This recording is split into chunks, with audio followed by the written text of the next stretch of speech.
चलिए इसमें पहला प्रश्न, चलिए यहाँ पर आकृति को पूर्ण करो। पहला है बच्चे नदी में इस तरह मस्ती कर रहे थे। तो किस तरह वे मस्ती कर रहे थे यहाँ पर दिया गया है। कभी तैरते, कभी डूबते, इतराते, गाते मस्ताते, नदी आ गई चलो माँ नहाने, आमंत्रित सबको करवाते। तो यहाँ पर है कभी तैरते, कभी डूबते, कभी इतराते, कभी गाते, कभी मस्ताते। तो 5 वर्ड दिए गए, 5 में से आपको कोई भी 4 वर्ड यहाँ पे, क्योंकि लिखा गया है 4 बॉक्स बना गया। आकृति पूर्ण करो में एक बात और आपको ध्यान में रखनी कि जितने बॉक्स बने रहेंगे उतने आंसर होंगे, ये मस्ट है। अगर 4 बॉक्स बने गए हैं और अगर आप आंसर सर्च कर रहे हैं और आपको सिर्फ 3 ही मिल रहा है तो समझ लीजिए कि आप एक मिस कर रहे हैं, आप एक नहीं ढूंढ पा रहे हैं, आप उसे वापस से ढूंढिए। ठीक है, अगर 4 बॉक्स है तो आपको 4 आंसर यहाँ पे 4 वर्ड्स यहाँ पे लिखने पड़ेंगे। तो यहाँ पर ऑलरेडी 5 वर्ड है, तैरते, डूबते, इतराते, गाते, मस्ताते। तो इसमें से कोई भी आप 4 वर्ड्स लिख सकते हैं। कवि ने नदी का इनसे परिचय करवाया। कवि ने नदी का इनसे परिचय करवाया, अगर यहाँ पे देखा जाए तो फिर नदी आ गई चलो नहाने, आमंत्रित सबको करवाते, सभी उपस्थित भद्रजनों का नदिया से परिचय करवाते। तो उपस्थित भद्रजनों का, ओके, ये आंसर है, ये बॉक्स है। कवि ने नदी का इनसे परिचय करवाया। यहाँ पर जैसा बॉक्स बना गया है आपको वैसा ही लिखना है, वैसा ही बनाना है। 2 लाइन है, अगर आपको लगता है कि 2 लाइन में आपका नहीं हो पाएगा, बॉक्स छोटा पड़ेगा, तो आप 3 लाइन यूज़ कर लीजिए। लेकिन आपको डायग्राम इसी तरीके से बनाना है, आंसर इसी तरीके से बनाना है। जैसे कवि ने नदी का इनसे परिचय करवाया। ओके, इसे बॉक्स में डालिए, साइड में एरो बनाइए। अब आंसर लिखिए। अब ये आंसर है हमारा उपस्थित भद्र, सभी उपस्थित भद्रजनों का। ओके, तो यहाँ पे हम लिखेंगे सभी उपस्थित। अगर लग रहा है कि एक लाइन में नहीं आ रहा है तो आप नीचे आ जाइए। सभी उपस्थित भद्रजनों का, और इस तरीके से आप इसे फिर बॉक्स में डाल दीजिए, क्योंकि बॉक्स का ही शेप बना हुआ है। कंप्यूटर में मोस्टली बॉक्स का ही शेप रहता है, इसलिए ज़्यादातर बॉक्स का ही शेप दिया जाता है एग्जाम में भी। लेकिन हो सकता है कि सर्कल का या ओवल का भी ऐसा शेप हो, तो जो शेप दिया रहेगा आपको वही शेप बनाना है। ओके, कभी कभी ट्रायंगल का भी शेप आ जाता है, तो जो शेप दिया रहता है आपको वही शेप बनाना है। तो बनाते समय पहले आप आंसर लिखिए, जो भी आंसर हो आप पहले लिखिए, उसके बाद फिर उसके चारों तरफ आप शेप बनाइए, जो कि फिर आपको इजी होगा समझ बनाने के लिए। तो आपका आंसर भी नीट एंड क्लीन रहेगा और शेप भी नीट एंड क्लीन बनेगा। ओके, अगला प्रश्न देख लेते हैं। शाम ढलने पर कवि क्या करते, क्वेश्चन है, तो आपको इसका आंसर लिखना है। अब पोएम में क्या प्रॉब्लम होता है ना कि बच्चे जो वही ऐसे क्वेश्चन का आंसर जो है बच्चे पोएम की सेम लाइन लिख देते हैं, और पोएम की सेम लाइन लिखने पर जो है आंसर सेंटेंस फ्रेम नहीं करते हैं और फिर उनके मार्क्स वहाँ पे कट हो जाते हैं। तो यहाँ पर हम देखेंगे इसका आंसर किस तरीके से लिखना है, क्योंकि आप पोएम की सेम लाइन आंसर के तौर पर नहीं लिख सकते हैं, आपको सेंटेंस फ्रेम करना है। जैसा कि मैंने अपने पिछले पैसेज में भी बता दिया कि आंसर आपको फ्रेम कैसे करना है। सबसे सिंपल है, आप क्वेश्चन से ही शुरू करिए, कोई ज़्यादा एफर्ट डालने की ज़रूरत नहीं है। क्वेश्चन से शुरू करिए, शाम ढलने पर कवि, जहाँ तक क्वेश्चन वर्ड है वहाँ तक आप लिखिए। क्वेश्चन वर्ड को आपको हटा देना है, क्योंकि ये आप आंसर लिख रहे हैं। क्वेश्चन वर्ड को हटाइए, वहाँ पे आप आंसर लिखिए, और फिर वापस से कंटिन्यू करते हुए अपना सेंटेंस कंप्लीट कर लीजिए क्वेश्चन से ही। तो ज़्यादा कुछ उसमें सोचने की ज़रूरत ही नहीं है, आपको क्वेश्चन की ही मदद से सेंटेंस फ्रेम करना है। लेकिन ये करना है, कंपलसरी है। पोएम की सेम लाइन आप आंसर के तौर पर नहीं लिख सकते हैं। तो यहाँ पे क्वेश्चन है, शाम ढलने पर कवि क्या करते। तो यहाँ पर है कि शाम ढले फिर नदी उठाकर अपने कंधे पर रखवाते, लाए जहाँ से थे हम उसको जाकर उसे वहीं रखाते। तो शाम ढलने पर कवि क्या करते, अपने नदी को अपने कंधे पर रखकर जहाँ से लाए थे उसे वहीं पर रखाते। अब यहाँ पे 3 लाइन है, पोएम की सेम लाइन नहीं लिखनी है, आपको एक सेंटेंस प्रॉपर फ्रेम कर लेना है, सिंपल सेंटेंस। ओके, तो शाम ढलने पर कवि नदी अपने कंधे पर रखकर जहाँ से लाए थे उसे वहीं पर वापस रख आते। इस तरीके का इसका आंसर आपको लिखना है। तो देखिए इसका आंसर आप किस तरीके से लिखेंगे, ये है नंबर 2। सेंटेंस क्वेश्चन से ही शुरू करिए। शाम ढलने पर, तो शाम ढलने पर कवि कवि, यहाँ तक आ गया। क्या को हटाना है और उसके बाद फिर आपको यहाँ पर जो 3 लाइन है उन 3 लाइनों को नहीं लिखना है, उस 3 लाइन में आए हुए आंसर को लिखना है सिंपल सेंटेंस में। तो कवि, आंसर इस तरीके से होगा, नदी को अपने कंधे पर रखकर जहाँ से लाए थे वहीं रख कर आते। तो इस तरीके से हम ये आंसर लिखेंगे। कोई भी आंसर हो, पोएम का कोई भी आंसर हो, आपको फ्रेम करके ही लिखना है। पोएम का अगर आप सेम लाइन लिख रहे हैं तो समझ लीजिए कि आपके मार्क्स वहाँ कट जाएंगे, हो सकता है कि आपको 0 भी मिल जाए वहाँ पे। ओके, अगला प्रश्न है लिंग बदलो पापा। तो यहाँ पर हम देखेंगे लिंग बदलो का सेम पैटर्न से हम लिखेंगे। क्वेश्चन लिखेंगे पापा और उसका आंसर होता है जो कि स्टेंजा में रहना चाहिए। तो स्टेंजा में पापा का जो लिंग बदलो आया है वो मम्मी आया है, मम्मी। ओके, तो हम मम्मी यहाँ पे लिखेंगे, पापा का मम्मी। ओके, और उसके बाद इसे बॉक्स में हम डालेंगे। तो इस तरीके से आप ये आंसर लिखेंगे जो कि है नंबर 3। ठीक है, अभी अगला है स्वमत प्रश्न। आप नदी को किस तरह स्वच्छ रखोगे, इस पर 4 वाक्य लिखो। तो एक शॉर्ट पैराग्राफ आप लिखेंगे यहाँ पर। नदी को किस तरह सब साफ सुथरा रखा जा सकता है। नदी में कारखानों के जो गंदे जल है या जो सीवर की जो पानी होते हैं, गंदे पानी होते हैं, गटर के जो गंदे पानी होते हैं, वो नदी में डायरेक्ट नहीं मिलना चाहिए। उसे ट्रीट करके ही, उसे साफ करके फिर नदी में उसे मिलाना चाहिए। फिर जो नदी में अपने जानवरों को धोते हैं, कपड़े धोते हैं, या इस तरीके से हमें नदी को गंदा नहीं करना चाहिए। ओके, तो ये आप कुछ सेंटेंस लिख सकते हैं, लेकिन एक शॉर्ट पैराग्राफ की तरह आपको लिखना है। 1 2 3 4 नंबर दे करके बिल्कुल भी नहीं लिखना है, ध्यान रखिएगा। अब है अपठित गद्यांश। अपठित गद्यांश मतलब अनसीन पैसेज। तो दिए गए अपठित गद्यांश को पढ़कर पूछे गए प्रश्नों के उत्तर लिखिए। ओके, यहाँ पर है। तो ये अपठित गद्यांश है, तो आपको इसको पढ़ना कंपलसरी है। आप पहले इस पैसेज को पढ़िए, इसके बारे में जानिए कि किसके बारे में ये पैसेज दिया गया है, उसके बाद प्रश्न पढ़िए। अगर यहाँ पे भी आप सेम पैटर्न अपनाएंगे, प्रश्न पढ़ेंगे फिर आप जंप मारेंगे, बिना पैसेज पढ़े आप प्रश्न पढ़ के जंप मारेंगे इस पे, तो आपको बिल्कुल समझ में नहीं आएगा। अपठित गद्यांश है, इसका आपको बिल्कुल आइडिया नहीं कि ये पैसेज किसके बारे में दिया गया है। तो आप पहले पैसेज पढ़िए, उसके बाद फिर आप क्वेश्चन पढ़िए और फिर उसका आंसर आप सर्च करिए। हो सकता है इसमें थोड़ा टाइम लगे, लेकिन ये ज़रूरी प्रक्रिया है। ओके,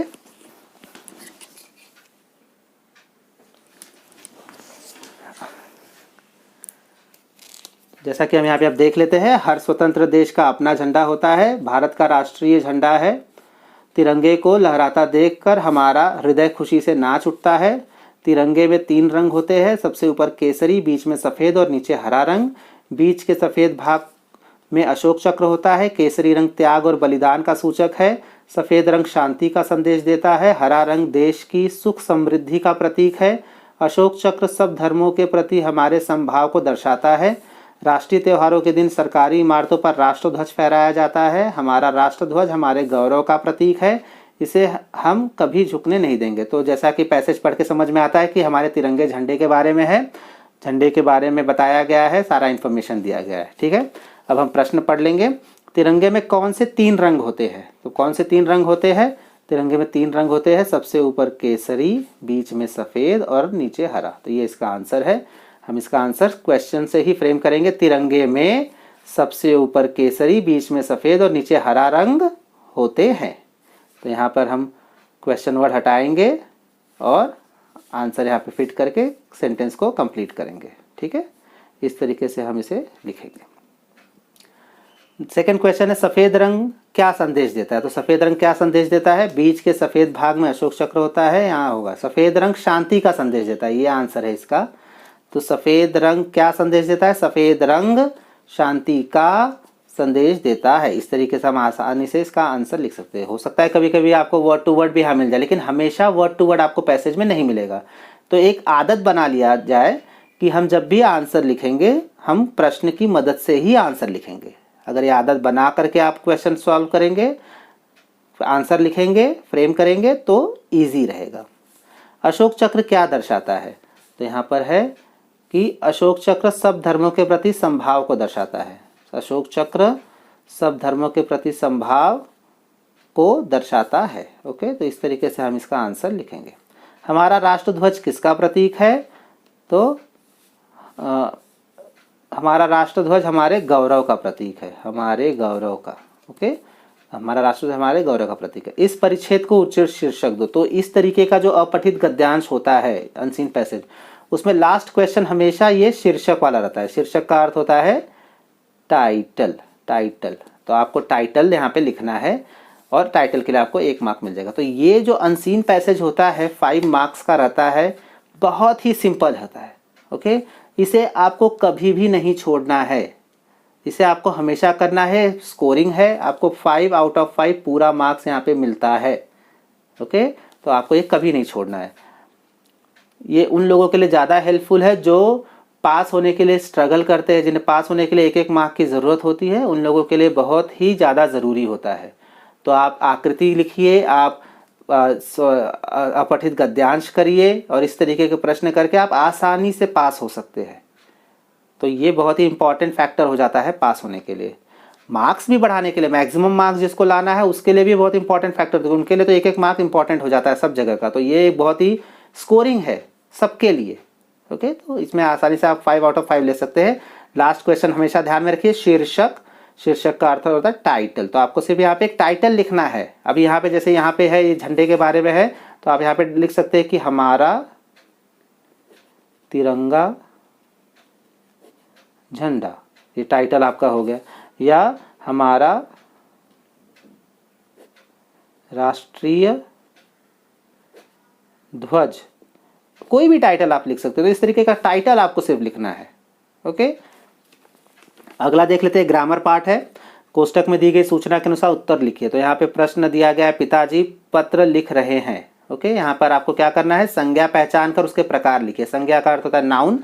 यहाँ पे आपको नाउन पहचानना है और उसका प्रकार लिखना है। 1.5 मार्क का है, तो दोनों के लिए अलग अलग मार्क्स है। जैसे यहाँ पे संज्ञा पहचानने के लिए आपको 1/2 मार्क मिलेगा और उसका प्रकार लिखने के लिए आपको 1 मार्क मिलेगा। अब 1 मार्क प्रकार के लिए इसलिए है क्योंकि अगर प्रकार में आपने स्पेलिंग एरर किया तो वहाँ पे भी आपका 1/2 मार्क कट जाएगा। ओके, तो इस तरीके से यहाँ पे इसका मार्किंग स्कीम होता है। अब यहाँ पे जैसे देखा जाए आप किस तरीके से लिख सकते हो। यहाँ पे संज्ञा पहचानना है और उसका प्रकार लिखना है। पिताजी पत्र लिख रहे हैं, यहाँ पर संज्ञा कौन कौन सा है? यहाँ पे संज्ञा है पिताजी। ओके, तो यहाँ पर हम लिखेंगे, इसका आंसर हम किस तरीके से लिखेंगे, यहाँ पर हम लिखेंगे पिताजी डैश, और फिर ये पिताजी जो है वो जातिवाचक संज्ञा, इस तरीके से लिखेंगे। ओके, इस तरीके से आंसर। तो ये पिताजी लिखने पर आपको 1/2 मार्क मिलेगा और जातिवाचक संज्ञा लिखने पर आपको 1 मार्क मिलेगा। यहाँ पर एक और संज्ञा है पत्र, तो पत्र भी आप इसी तरीके से लिख सकते हैं, पत्र, और ये भी है जातिवाचक संज्ञा। ओके, तो इस तरीके से इस पर भी 1/2 मार्क मिलेगा और इस पर 1 मार्क मिलेगा। अब कभी कभी क्या होता है कि अंडरलाइन वर्ड ऑलरेडी दिया गया है। ओके, यहाँ पे अंडरलाइन, सपोज यहाँ पे पिताजी ऑलरेडी दिया गया रहेगा और यहाँ पे लिखा रहेगा रेखांकित संज्ञा का प्रकार लिखिए। तब यहाँ पे आपको उसको पहचानने के लिए कोई मार्क्स नहीं मिलेगा, आपको सिर्फ उसका प्रकार लिखना है और ये फिर 1 मार्क का ही होगा। 1 मार्क का होने का मतलब यही है कि आपको उसका प्रकार लिखना है। और अगर यहाँ पे आपने कोई स्पेलिंग एरर किया, जैसे जाति ऐसे लिख दिया जातिवाचक, तो यहाँ पर आपका 1/2 मार्क कट हो जाएगा। ओके, 1/2 मार्क ही मिलेगा। तो यहाँ पे स्पेलिंग एरर आपको नहीं करना है, आपको सही ढंग से लिखना है। तो इस दोनों तरीके से आ सकता है, या तो पहचान करके लिखने के लिए आ सकता है उसका प्रकार, या तो फिर डायरेक्ट अंडरलाइन वर्ड होगा और उसका आपको सिर्फ प्रकार लिखना है। जैसे यहाँ पे है सर्वनाम पहचान कर उसके प्रकार लिखिए, तो यहाँ पे सर्वनाम है कौन, हो सकता है कि वहाँ पे सिर्फ ऐसा अंडरलाइन वर्ड हो और यहाँ पे लिखा हो रेखांकित सर्वनाम का प्रकार लिखिए। रेखांकित वर्ड का मतलब होता है अंडरलाइंड। तो कौन है, और इसका जो सर्वनाम है वो है, तो आपको ऐसे लिखना है कौन, और ये सर्वनाम होता है प्रश्नवाचक, प्रश्नवाचक सर्वनाम। तो इस तरीके से आप उसका आंसर लिखेंगे। ओके, तो अगर 1.5 मार्क का है, पहचानने के लिए है, तो यहाँ पे हाफ मार्क इसके लिए है, 1 मार्क इसके लिए। और अगर यहाँ पे अंडरलाइन वर्ड ऑलरेडी दिया गया है तो इसके लिए कोई मार्क नहीं है, इसके लिए 1 मार्क है आपका। ओके, माँ मैं ऐसा कुछ भी नहीं कर रहा हूँ। अब यहाँ पे उचित विराम चिन्हों का प्रयोग करो। विराम चिन्ह का पंक्चुएशन मार्क्स होता है, तो इसमें आपको क्या करना है, आपको पहले सेंटेंस लिखना है। यहाँ पे देखना है माँ मैं ऐसा कुछ भी नहीं कर रहा हूँ, तो यहाँ पे कौन कौन से पंक्चुएशन मार्क्स यूज होंगे आपको वो देखना है। तो यहाँ पे आप लिखेंगे माँ, माँ संबोधन वर्ड है, इसके लिए माँ के बाद कॉमा आएगा, और उसके बाद फिर मैं ऐसा कुछ भी नहीं कर रहा हूँ। ये सिंपल सेंटेंस है, तो से end of the simple sentence full stop आता है।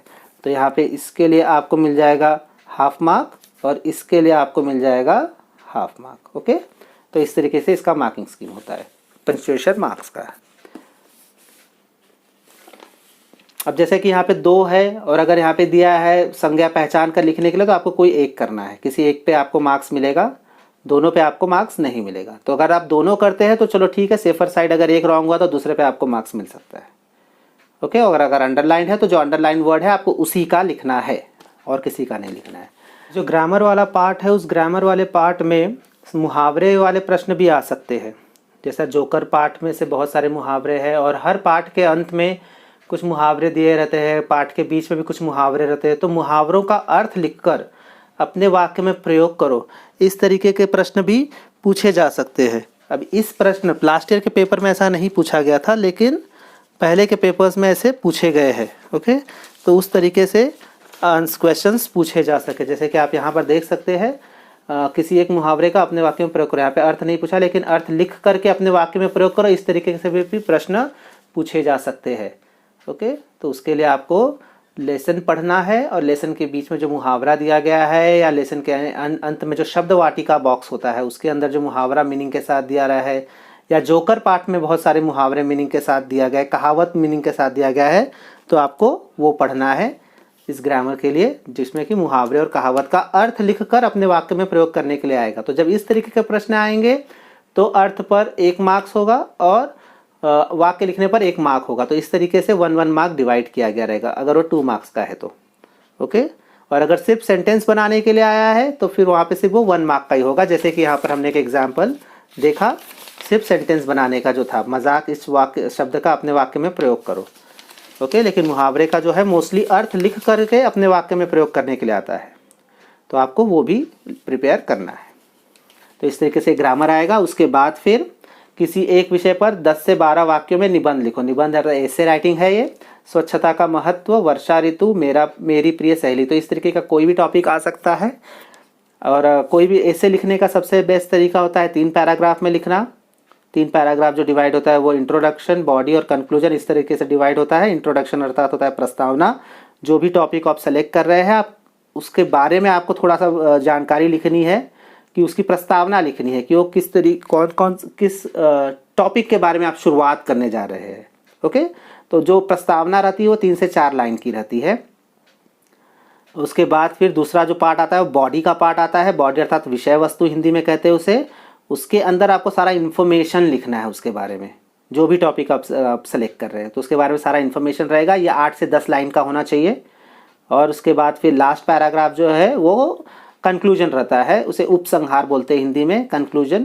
तो उसमें मोस्टली इंपॉर्टेंस लिखा जाता है, उसकी वैल्यू लिखी जाती है, उसका क्या ज़रूरत है वो लिखा जाता है उस टॉपिक के बारे में। ओके, तो इस तरीके से टोटल 3 पैराग्राफ लिखना है। पैराग्राफ में लिखना कंपलसरी होता है। और पैराग्राफ किस तरीके से लिखते हैं, आपको 2 फिंगर स्पेस छोड़ करके उसके बाद आपको यहाँ पे अपना सेंटेंस लिखना शुरू करना है। जैसे कि अगर यही वर्षा ऋतु अगर देख लेते हैं तो फिर इसका जो इंट्रोडक्शन वो इस तरीके से रहेगा कि भारतवर्ष में, हमारा देश का नाम है, भारतवर्ष में कई ऋतुएं पाई जाती हैं। तो यहाँ पे हमने 2 फिंगर स्पेस छोड़ा है, उसके बाद अपने हम कंटिन्यू करते चले जाएंगे इस तरीके से 3 से 4 लाइन, जैसा कि मैंने कहा 3 से 4 लाइन फर्स्ट पैराग्राफ का होता है, उसके बाद फिर सेकेंड पैराग्राफ बॉडी का शुरू हो जाएगा। तो यहाँ पे हम इसमें लिखते लिखते उसके बाद फिर हम लिखेंगे कि मेरा सबसे प्रिय जो ऋतु है वो वर्षा ऋतु है। इस तरीके से हम करते हुए उसको लिख दे जाएंगे। ओके, तो इस तरीके से यहाँ पर ऐसे राइटिंग होगा। ऐसे राइटिंग का जो लेंथ होता है, अगर फुल स्केप साइज में देखा जाए तो कम से कम पौना फुल स्केप तो आपको ऐसे लिखना चाहिए, क्योंकि 3 लाइन 4 लाइन इंट्रोडक्शन हो गया, फिर 8 से 10 लाइन बॉडी का हो गया, फिर 3 से 4 लाइन जो है वो इसका कंक्लूजन का होगा। तो इस तरीके से देखा जाए तो कम से कम पौना फुल स्केप या 1 फुल स्केप तो होना ही चाहिए ऐसी राइटिंग का, क्योंकि ये 5 मार्क्स का आता है, जो कि बहुत मैटर करता है मार्क्स, अच्छे मार्क्स स्कोर करने के लिए। तो इस तरीके से पूरा पेपर है और ये लिखने का मैंने पूरा पैटर्न बता दिया। ये पैटर्न ध्यान रखने की ज़रूरत है आप लोगों को, क्योंकि बहुत बार ऐसा होता है कि आंसर तो बच्चों को मालूम रहता है, लेकिन किस तरीके से आंसर लिखना है वो मालूम ना होने की वजह से अननेसेसरी बच्चों के मार्क्स कट जाते हैं। ओके, तो हमें ये ध्यान में रखना है लिखते समय कि हम सही ढंग से आंसर लिखें। और जो मैंने पिछले 2 वीडियोस बनाए हैं उसमें सब बच्चों ने देखा है, जिससे कि मैंने बताया कि बहुत सारे बच्चों ने आकर बताया कि उन्हें वीडियो देख के बहुत मदद मिली है, उन्हें एक आइडिया अच्छे से याद मिल गया कि किस तरीके से उन्हें आंसर लिखना है, कॉन्फिडेंस उन्हें आया उस तरीके से। ओके, लेकिन इसके लिए आपको पूरा वीडियो देखने की ज़रूरत है। अगर आप पूरा वीडियो नहीं देखेंगे तो उसका कोई फ़ायदा नहीं, क्योंकि बस थोड़ा सा देख करके अगर आप सोचेंगे कि आपको सब कुछ समझ में आ गया तो ये पॉसिबल नहीं होता है। ओके, तो इस तरीके से ये पेपर हो गया जो हमने एक रिवीजन के लिए किया था। अब हम एक अगला पेपर देख लेते हैं। अगला पेपर जो है वो मैं सॉल्व नहीं करूँगा, वो मैं आपको पेपर दे देता हूँ एग्ज़ाम में करने के लिए, आपको वो सॉल्व खुद करना है। हालांकि उसका आंसर भी मैं दूंगा आपको, लेकिन क्वेश्चंस जो है वो आप खुद सॉल्व करिए, प्रैक्टिस करिए, और उसके बाद फिर आप आंसर चेक करिए, जो कि एकदम सही तरीका होगा। अगर मैं आंसर के साथ हमेशा सिर्फ बताता रहूँगा तो फिर उसका कोई फ़ायदा नहीं होगा। तो ये जो क्वेश्चन पेपर है वो मैं आपको वीडियो में लगा करके दे दूंगा, आप देखिए उसमें और फिर उसे सॉल्व करिए। ओके, उसका आंसर भी होगा, आंसर भी आप देख करके चेक कर सकते हैं, क्योंकि एग्ज़ाम टाइम है। एग्ज़ाम टाइम पे ऑनेस्ट रहिए, खुद से ऑनेस्ट रहिए, तो उसका फल भी आपको ज़रूर मिलेगा। ओके, तो इस तरीके से ये वीडियो था। आशा करता हूँ कि आपको इसकी मदद मिलेगी। दूसरे बच्चों तक भी इसे शेयर करिए ताकि ज़्यादा से ज़्यादा बच्चों को इसकी मदद मिल सके और वे अपना हिंदी का पेपर अच्छे से लिख करके ज़्यादा से ज़्यादा मार्क्स इसमें स्कोर कर सके। ओके, इसी के साथ मैं अपना वीडियो समाप्त करता हूँ। धन्यवाद।